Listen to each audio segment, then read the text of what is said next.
آگے بڑھتے ہیں. زبیر صاحب یہ تو ایک پاکستان میں تو خاص ایک ریت رہی ہے کہ جب بھی کوئی لیڈر اس طرح جلا وطنی کاٹ کے آ رہا ہوتا ہے تو پھر ایئرپورٹ پر استقبال, وہ کارکنان کو کہتا ہے ایئرپورٹ پہنچو, وہ پھر 3 گھنٹے کا رستہ جو ہے وہ 24 گھنٹے میں طے ہوتا ہے, اس کی ہیڈ لائنز بنتی ہے, ہر پولیٹیکل پارٹی کو یہ سوٹ کرتا ہے. اس کو آپ ماضی بعید میں دیکھ لیں تو 10 اپریل 1986 ضیاء صاحب والا زمانہ, بے نظیر بھٹو واپس آئے جلا وطنی کاٹ کے, اور وہ استقبال آدھی پاکستان کی تاریخ میں کوٹ ہوتا ہے. پھر 18 اکتوبر بے نظیر صاحبہ کا معاملہ, نواز شریف صاحب کی بھی کوشش تھی لیکن وہ خیر وہ شہباز وہ ایئرپورٹ ہی نہیں پہنچا, آپ لوگوں کو سارا پھر گرفتار ہو گئے سارا کچھ. لیکن یہ تو ہر لیڈر کی کوشش ہوتی ہے, خواہش ہوتی ہے کہ ایئرپورٹ سے ہی فقید المثال استقبال ہو, اور جناب قافلہ چیونٹی کی چال چلتا چلتا کوریج ہو. یہ سب کیوں نہیں کر رہے ہیں؟ کیوں 6 بجے لینڈ اور 8-9 بجے مینار پاکستان ڈائریکٹ جلسہ؟ میرا خیال ہے کیونکہ اس میں دیکھیں دونوں وہ اس کا بھی لاجک ہوتی ہے کہ جی ریلی ہو, اور وہ ریلی کا ہمیں خود آپ کو بھی ایکسپیرینس ہوگا, 10 گھنٹے 12 16 گھنٹے کی ریلی ہوتی ہے, اور اس میں لوگوں کا موو کرنا بھی بالکل مشکل ہوتا ہے. تو یہ نہیں میں کہہ رہا, وہ نہیں بہانہ کر رہا کہ جی لوگوں کے لیے جو مشکلات پیدا ہوتی ہیں, ظاہر سی بات ہے میں آج کہوں گا تو کل ہم کوئی ریلی نکال رہے ہوں گے تو آپ یاد دلائیں گے کہ اس وقت تو آپ کو لوگوں کا خیال تھا. تو لیکن یہ ضرور ہے کہ جی وہ جو 10-12 گھنٹے یا جتنے گھنٹوں کا بھی ریلی ہوگی, تو مین چیز یہ ہے کہ لوگ سننے آ رہے ہیں میاں نواز شریف کہنا کیا چاہتے ہیں, وہ ان کا میسج ہے کیا, ان کا بیانیہ ہے کیا, اتنے 4 سال کے بعد آ رہے ہیں. تو زیادہ اچھا نہیں ہے کہ وہ وہاں سے سیدھا وہ برار پاکستان آئے, اور جو عوام جو پورے پاکستان سے آئیں گے وہ سیدھا ان کو میاں نواز شریف کو سنیں اور وہ کیا کہنا چاہتے ہیں. آئی تھنک ہم کہ وہ تھک ہار کے بالکل بیٹھ جائیں لوگ, اور آپ پلیز آلسو انڈرسٹینڈ کہ لوگ کہاں سے پہنچے ہوں گے. So I think this is the best option. But یہ نہیں ہے کہ اس کا دوسرا اوپینین بھی ہے جو آپ بات کر رہے ہیں کہ جی ہم نے پورے پاکستان کو دکھانا ہے. بائی دا وے ریلی کرنا آسان ہوتا ہے پولیٹیکلی, کیونکہ بسز ہوتی ہیں, کاریں ہوتی ہیں, وہ سارا جو جلوس ہوتا ہے وہ ویسے ہی اتنا بڑا لگتا ہے. تو جلسہ جو ہوتا ہے اس میں شو آف اسٹرینتھ کرنا زیادہ مشکل ہوتا ہے, زیادہ چیلنجنگ ہوتا ہے. وہی اگر 50,000 کیا کرنا چاہیے, ریلی کرنی چاہیے, ریلی کے بعد جلسہ کرنا چاہیے, ڈائریکٹ جلسہ کرنا چاہیے, اس پہ ڈیبیٹ ہوئی تھی. جی ہوئی ہے ڈیبیٹ, ظاہر ہے فیصلہ اسی کے بعد ہوا ہے. تو یہ نواز شریف صاحب کی حتمی رائے تھی یعنی ریلی نہیں, ڈائریکٹ جلسہ ہی کریں؟ اس میں نواز شریف صاحب کی بھی رائے تھی. میں لندن میں تھا ابھی کوئی 10-15 دن پہلے, 2 ہفتے بھی نہیں ہوئے واپس آئے ہوئے. تو اس وقت یہ چیزیں ہر ایک اپنی رائے دے رہا تھا کہ ریلی ہونی چاہیے یا جلسہ ہونا چاہیے. اور جس طرح میں آپ کو کہہ رہا تھا کہ اب ہم بھی پہلے بھی مریم نواز کے ساتھ بہت ریلیز ہم نے کی ہیں, اور ریلی کرنا بہت آسان ہوتا ہے کمپیئر ٹو جلسہ کرنا.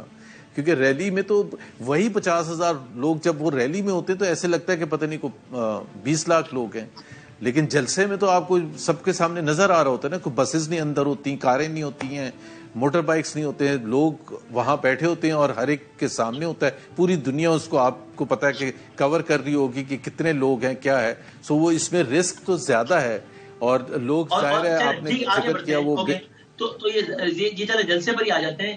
یہ زبیر صاحب جلسے کے حوالے سے فرینکلی اسپیکنگ کچھ نروسنس, یا نروسنس کا لفظ اگر میں استعمال نہ کروں تو کنسرن تو ہوگا نا نون لیگ کے کیمپ میں کہ بھائی یہ بہت بڑا ٹیسٹ ہے. سر آپ نے خود کہا سب مائکروسکوپ لے کے بیٹھے ہوں گے, اور اگر وہ زبردست کراؤڈ نہیں آیا تو پھر صرف ایک جلسے کا تجزیہ نہیں ہوا کہ جلسہ اچھا نہیں ہوا, بلکہ آگے کی سیاست کے بارے میں بھی تجزیہ ہوگا, کیونکہ الیکشن لگا ہوا ہے 50-70-100 دن بعد. تو یہ کوئی آپ کو اندازہ ہے کہ بڑا مشکل ٹاسک ہے مینار پاکستان کو, جہاں پر خان صاحب ہی اکتوبر 2018 تک 5 سال تک ایک بڑا تگڑا جلسہ کر چکے ہیں, اور وہ کائنڈ آف ایک بینچ مارک بن گیا ہے اس کے ویژولز.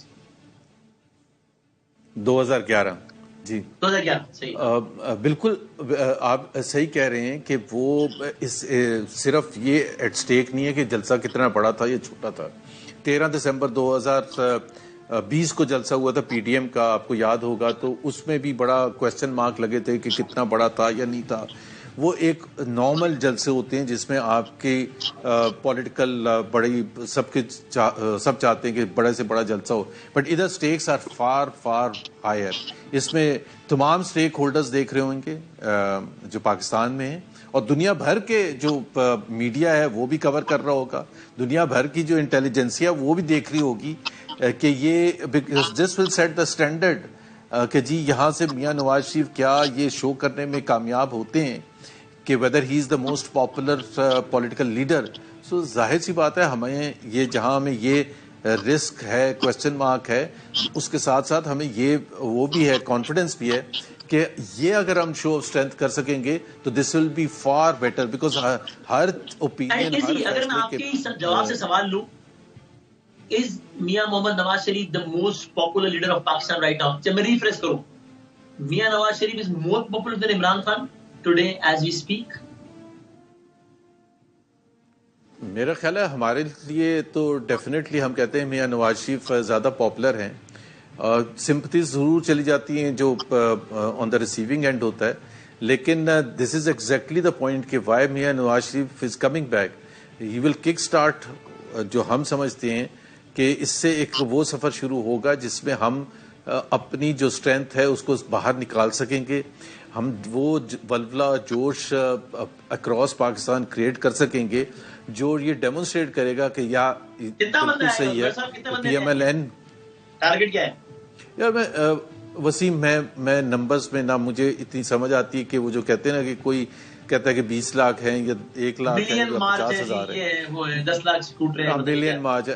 دیکھیں جو میں ہمیشہ ایک چیز کہتا ہوں کہ جو آپ کو دیکھنے سے جو فرسٹ امپریشن ملتا ہے, بیکاز 95% تو ایکسپرٹس ہوتے بھی نہیں ہیں, وہ بڑا چھوٹا جلسہ ایک جو فرسٹ سائٹ جو ہوتا ہے اس کے بیسس پر کہتے ہیں کہ بہت بڑا جلسہ ہے. نمبرز آپ جو بھی بتا دیں, اور میں یہاں ایک چیز ویسے آپ کو بتا دوں کہ بابر اعوان صاحب جب پیپلز پارٹی میں تھے, اور آپ نے ذکر کیا تھا 2007 میں جب بے نظیر شہید واپس آئی تھی, تو اس وقت انہوں نے ٹی وی پر بیٹھ کے کہا تھا کہ 80 لاکھ سے 1 کروڑ لوگ ہیں. تو مطلب وہ بھی ایگزیجریشن کی ایک لمٹ ہے, but this is on record. تو وہ 20 لاکھ ہیں, 10 لاکھ ہیں, وہ جو اگر بڑا ہوگا تو سب کو نظر آ جائے گا, اگر نہیں ہوگا تو کسی کو نظر نہیں